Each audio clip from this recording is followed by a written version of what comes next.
Today I'm reviewing a 2001 Chevy Tahoe.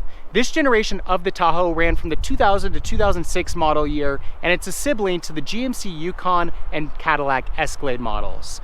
The Tahoe was also available in an extended configuration called the Chevy Suburban, and that model is a sibling to the GMC Yukon XL and Cadillac Escalade ESV.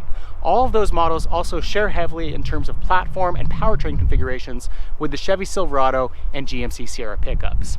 Now, this generation of the Tahoe is a really nice progression over what we saw in the prior generation, which was really great as well. My first vehicle was actually a forest green 1995 Chevy Tahoe, which tells you how much I like these vehicles. But as much as I liked my 1995, this generation sees a nice improvement in terms of overall styling, build quality, and available luxury and tech features.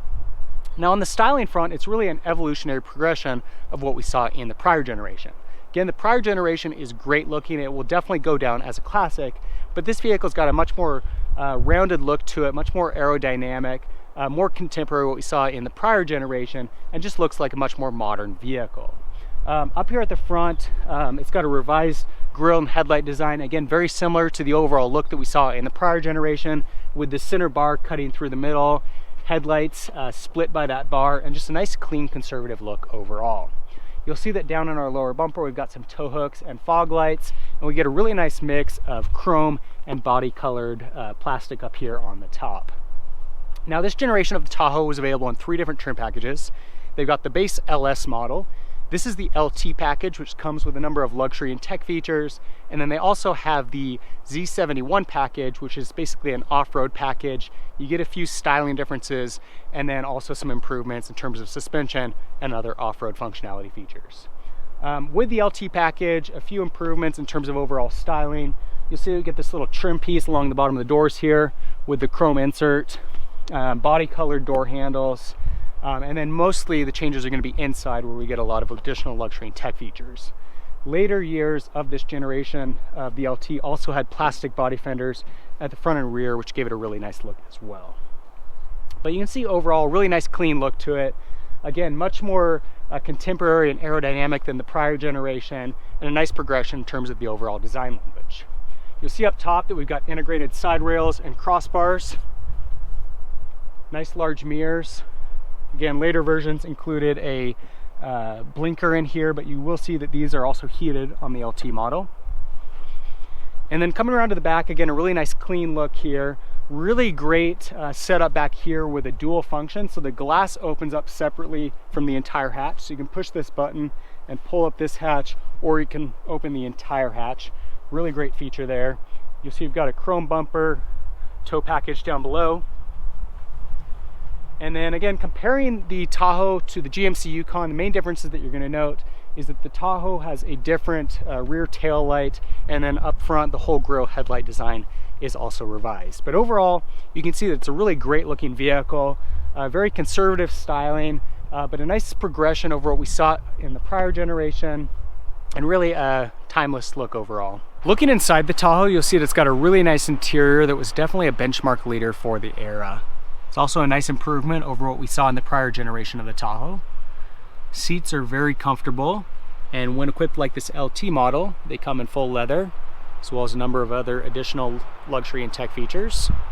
We've got power windows, power door locks, power heated mirrors, memory settings for 2 drivers, as well as heated seats for the driver and front passenger. Our driver's seat is full power with lumbar support. To the left of the steering column, we've got lighting controls, electronically controlled 4-wheel drive system with an auto mode, as well as a 4 low and 4 high option. Controls for our rear windshield wiper and fog lights. Steering wheel is leather wrapped. Quick look at the instrument cluster. Got a tow mode integrated into the shifter. Center dash, we've got our audio system, which includes AM/FM radio, CD player, and then you'll see that we've also got a cassette player down below here.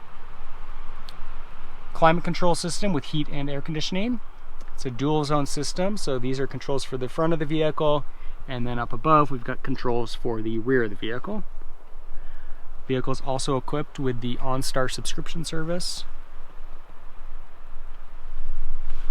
This little compartment opens up, and we've got 3 12-volt outlets. One of those is being used as a cigarette lighter. And we've got another compartment down below here. A little more storage space in here, 2 cup holders. And then our center console is locking and very spacious inside with coin storage. You'll see that both the driver and front passenger seat also have armrests. Up above, we've got a self-dimming rear view mirror with a compass and temperature readout in the upper right-hand corner. Again, we've got our climate control for the rear of the vehicle, and then the ability to program up to 3 garage door openers. These visors are also pretty cool. So you'll see that it's got 2 different pieces. So we can put this one over to the side. It's got this little pull out, and we've got a dual visor for the front. So pretty nice when that sun is right at the A-pillar and can't really solve it with a visor in one location. Looking into the middle row of the Tahoe, you'll see that it's very spacious. Plenty of room for these rear passengers. The center seat folds down into an armrest with 2 cup holders and some storage space. Our center console's got some more storage space and a compartment with 2 cup holders. And then up above, we've got climate control for the rear of the vehicle. So that can be controlled by these middle row passengers as well as from the front of the vehicle. And then our seats do fold up in a 60-40 split to access the third row. And you'll see that the third row's got a 50-50 split. So we've got one side folded down, one up. And you'll see that the space back there isn't all too bad. Much better than most other vehicles with a third row. And we've got a cup holder and another compartment there. Seats also fold back up fairly easily here. That, and then pull our headrest up. Coming around to the rear of the vehicle, really nice setup here with a dual system, so we can open just the top glass to get access to the rear. You'll see that when the third row seat is in use, cargo space is a little bit tight. When those are folded up, it's pretty spacious. Drop that down and use this lever to get full access to the rear. Nice large opening. And then these seats fold up quite easily. So it's a 2-step process. Pull that lever to drop down the seat back. This one to pull the seat up. Likewise, they drop back down very easily, and they can also be removed completely from the vehicle without too much trouble, giving you even more cargo space. Do that by just pulling this lever right here. This generation of the Tahoe is available with 2 different powertrain configurations. The base engine is a 4.8 liter V8 with 275 horsepower and 290 pound-feet of torque. That engine sees an EPA rating of 13 miles per gallon in the city and 16 to 18 miles per gallon on the highway. This vehicle's got the more popular 5.3 liter V8, which has 285 horsepower and 325 pound-feet of torque. It sees an EPA rating of 13 miles per gallon in the city and 16 miles per gallon on the highway. Both of these engines are paired to a 4-speed automatic transmission and are available in rear-wheel drive or 4-wheel drive configuration.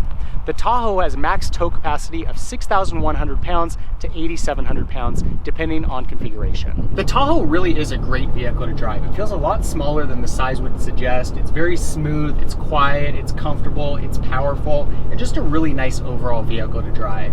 The thing that's really impressive to me about this Tahoe is that if you go back to 2000 and you look at other trucks and SUVs that were on the market, there's really nothing else out there that's as comfortable and as luxurious as the Tahoe. It really is a great overall package, and in a lot of ways I see Chevy as being one of the pioneers in terms of creating the whole luxury SUV segment as we know it today. I already went over the interior, the features, the options. You can see that it's very well equipped, especially in this LT package. Seats are very comfortable. Obviously the leather seating surfaces, the leather wrapped steering wheel, and all of these options create a really nice cabin for driving. But just again, overall, really nice vehicle to drive. Both powertrain options that you can get on the Tahoe are great in terms of drivability. There's no issue with the 4.8 liter V8, but I definitely prefer the 5.3 liter V8. It is very smooth, it's very powerful, more than enough get up and go for accelerating on the highway, passing other vehicles, going over a mountain pass. And the great thing about the 5.3 liter V8 is that fuel economy doesn't really suffer all that much when compared with the 4.8. So you really can't go wrong either way, but if you're choosing between the two, I would lean in the direction of the 5.3 liter, and that engine's definitely the more popular engine within the Tahoe and Chevy lineup overall. So that's a review of the 2001 Chevy Tahoe. I would highly recommend this vehicle for somebody that's looking to get into a large SUV with plenty of tow capacity, seating capacity, space, and power. It's a great looking vehicle all around. Inside, it's very comfortable and luxurious, filled with options and features, great powertrain options that are powerful, fairly fuel efficient for the size and era, and these vehicles are also very reliable. My parents have a 2003 Tahoe that they bought brand new off the lot. It's now got over 210,000 miles on it, and they've had nearly no problems since the day that they bought it. Likewise, this vehicle has over 200,000 miles on it, and it still feels very solid. If you have any comments or questions on the Tahoe, leave them in the section below. For more car reviews, be sure to subscribe. In the meantime, thanks for watching.